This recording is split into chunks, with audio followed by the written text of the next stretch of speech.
Today I fucked up by getting paramedics called because I breathed helium. This event is one of the only times I've felt mortal fear and is now a frequent reference in my friend group. It all started when I brought a helium balloon home from a party at work. My wife and I were hosting our weekly game night with 4 of our friends, and as food was getting ready to be served I took a breath of helium and did the funny high voice thing. Ha ha. Cool.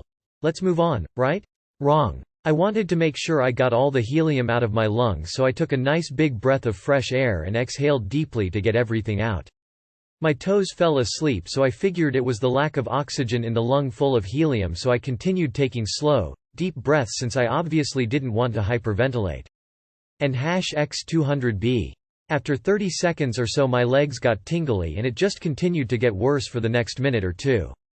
I didn't know why, so figured I hadn't eaten enough that day and so wasn't handling whatever the hell was in that balloon, so I laid down on the ground continuing to take very slow, deep breaths. And #X200B. Another 5 minutes went by and things took a turn.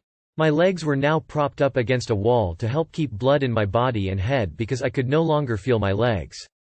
My arms were splayed out on the floor, and not only could I not lift them, but my fingers were curled inward in a constant clench because I'd completely lost control of them. I couldn't feel any of my limbs, breathing was getting tedious, and I was starting to slur my speech. My wife and everyone else was getting really concerned about what the hell was going on. And #X200B. I told my wife to call an ambulance because I'd like to have them get here before I lost the ability to communicate. Another 5 or so minutes went by and there was now a police car, ambulance, and fire truck in our driveway with the associated public servants in my house gathered around my useless, unresponsive body laying on the floor.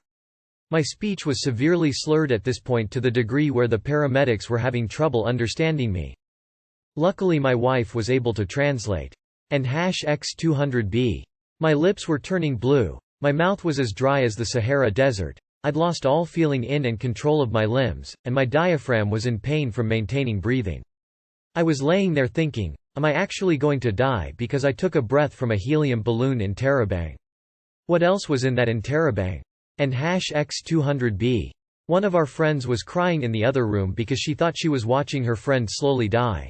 My wife was just trying to hold it together and not panic so she could translate my slurred speech for the paramedics, and I was wondering when the pain in my diaphragm would stop and hoped that I would just wake up better in the hospital. The EMT took a blood oxygen measurement. And #X200B. 0.97%. Wait, 97% in Terabang. That sounds normal. That's normal, right? Yup. It was. Ya know what wasn't normal? My blood CO2 level. They didn't measure it, but I was showing all the symptoms. Ya see, when you breath too much, also called hyperventilation, your body removes CO2 from your bloodstream, but having some CO2 is necessary for normal function. It causes your blood vessels to relax and allows oxygen to get into your extremities. When the CO2 level gets too low, the blood vessels constrict and the oxygen in your blood, even if there's plenty of it, can't reach everywhere in your body. That's what caused me to lose control of my limbs and lose feeling in them. The diaphragm soreness? That's because it was working super hard with less oxygen than normal, so it was like running while holding your breath, anaerobic exercise.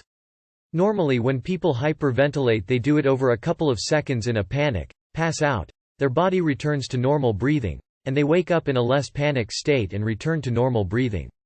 Me? I wasn't panicking, which was the problem. And #X200B. The official recommendation from the EMT?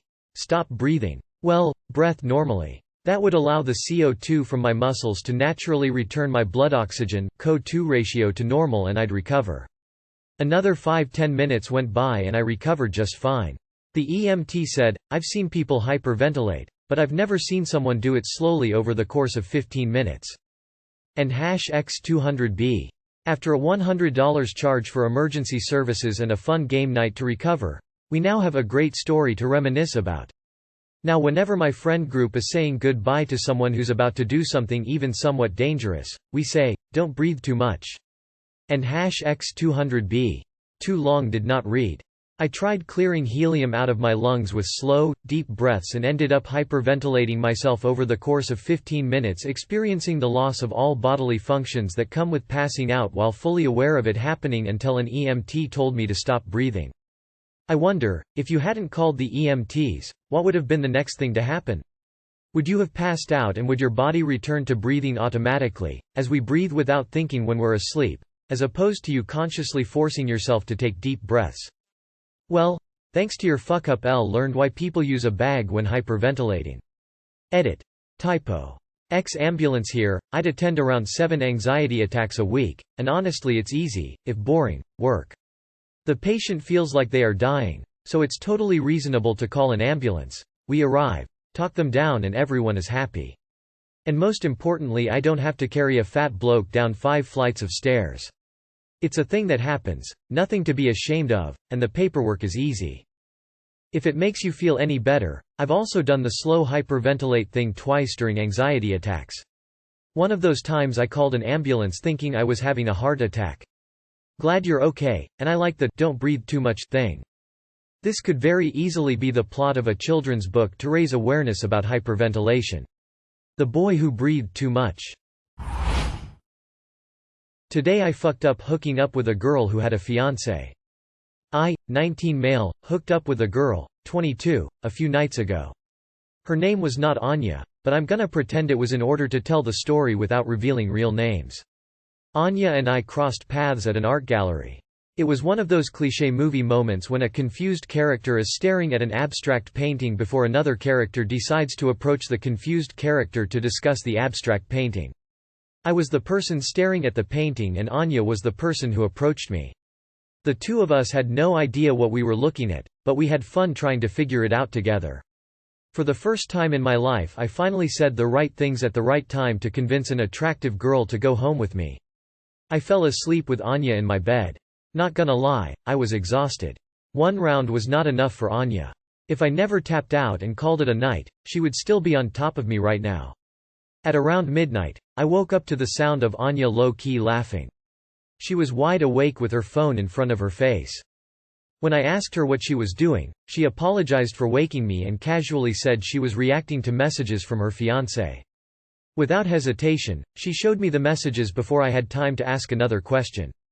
Based on what I read after almost being blinded by the brightness of Anya's phone, it was clear that Anya's fiancé was worried about her and wanted to know where she was. I had no idea Anya was in a relationship, let alone engaged. She explained that she was part of an arranged marriage and her fiancé was not someone she loved or even liked. She said it was funny reading his messages because he didn't even know her well enough to spell her name right. I didn't know how to respond. Anya kissed me and said her plan was to fully embrace her hoe phase and sleep with as many people as possible before she became a wife and a mom. I said I was kind of uncomfortable being the other guy and encouraged Anya not to proceed with the arranged marriage if it made her unhappy. Anya got upset when I was somewhat reluctant to kiss her back and said she counted on me to be less disappointing in bed. I said I was decent, not disappointing, but Anya disagreed and got dressed. I offered to drive her home because we used my car to get to my flat, but she insisted on using an Uber. I waited with her outside, even though she continued to tell me how mediocre I was in the bedroom.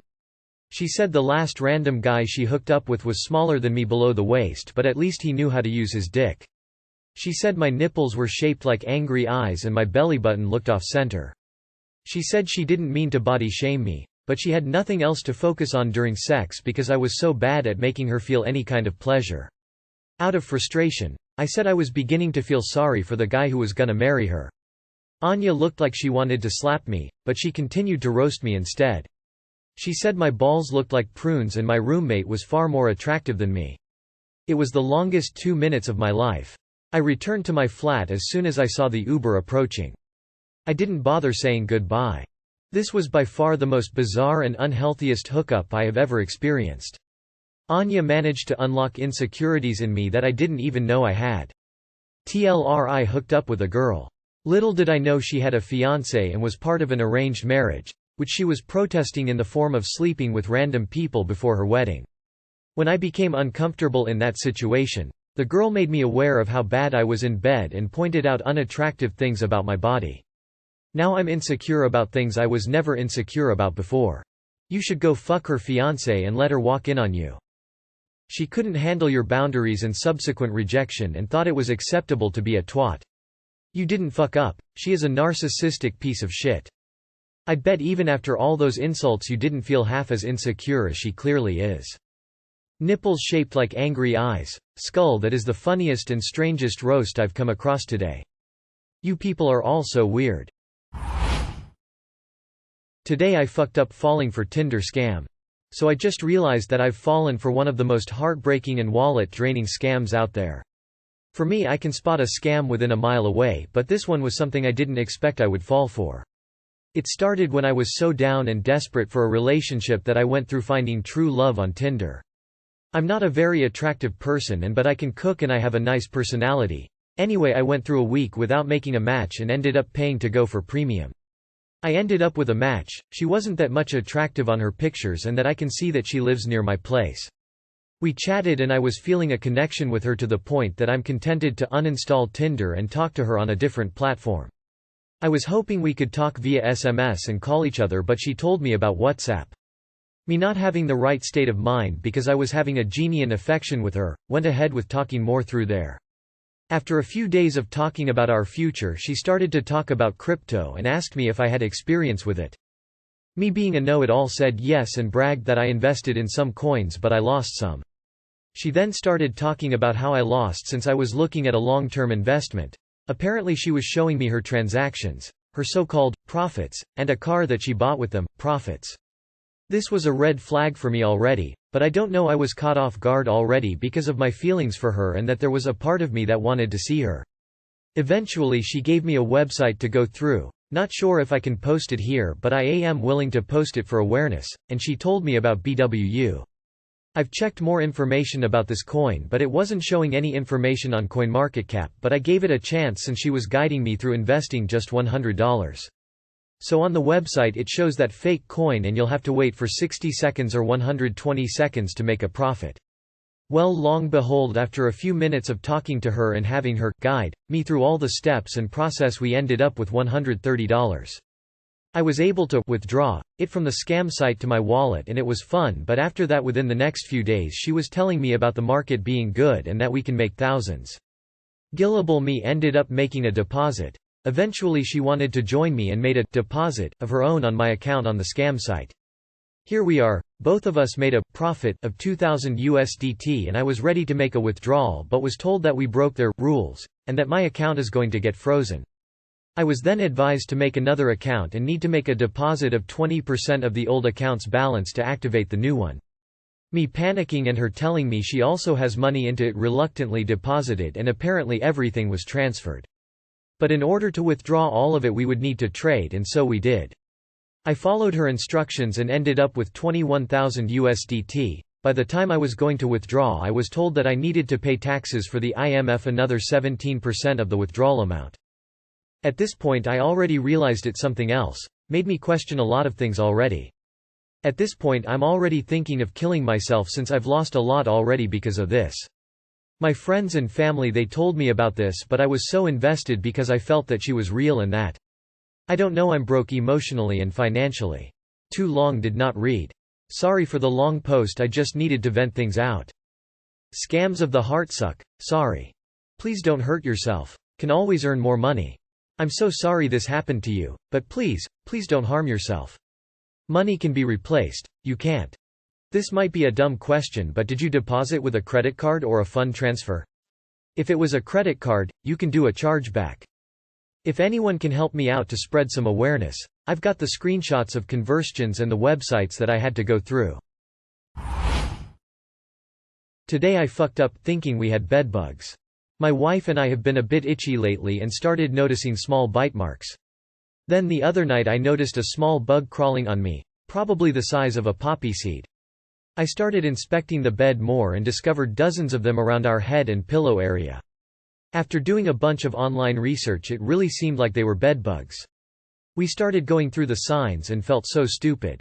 We had seen some black splotches on our pillows and thought it was just sweat spots, but now realized it was from the bedbugs. I had seen some random specks of dirt in the bed and thought nothing of it, but then realized it must have been the bedbug shells. We notified our landlord but he wouldn't pay for treatment and said since it wasn't an apartment that it was our responsibility because we must have gotten some old furniture or clothes that brought the bedbugs with them. We thought about it but couldn't think of any way the bedbugs came. Nonetheless, we contacted an exterminator and scheduled an appointment. We cancelled all of our upcoming plans with friends. We got someone willing to babysit even with the bugs and did an aggressive deep clean of all the rooms. We washed all the bedding, linens, laundry, pillows, vacuumed every gap possible. Under the box spring we found further proof of the bedbugs by finding some red splotches around the box spring staples. We put the vacuum outside in a bunch of garbage bags. Even after all the cleaning, we immediately found dozens more bedbugs crawling around us. We were mortified and didn't know what else to do, so just had to spend multiple sleepless nights waiting in the same bed, because we didn't want the bedbugs to spread to other rooms. When the exterminator finally came, I was able to show him a sample of the bugs we caught on a piece of tape. He examined them with a magnifying glass and immediately said they weren't bedbugs, but they were mites. We had a bird's nest right outside our window that we had left because we didn't want to hurt the birds. Well, it turns out there was a dead bird in it that was absolutely infested with mites, and they were crawling through the window looking for more food. He inspected everything else and none of it was bedbugs. The pillow was just sweat spots, the box spring staples were just rusty. We had to pay a few $100s for the exterminator to dispose of the nest and spray for mites, and our bedbug problem is finally gone. Too long did not read.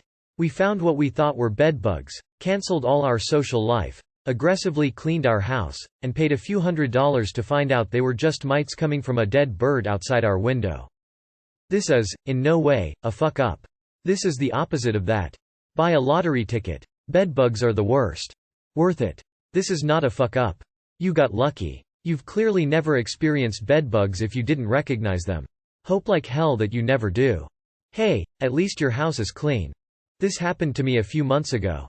My son's tiny microscope and a quick Google search confirmed it as bird mites. Not an easy few days to deal with, but they don't survive long on people. Later learned a dry environment will kill them off faster and they need the humid conditions to survive. If it happens again, I'll be blasting the air conditioner. Best way to describe bird mites is tiny pepper-sized dots that don't stop moving.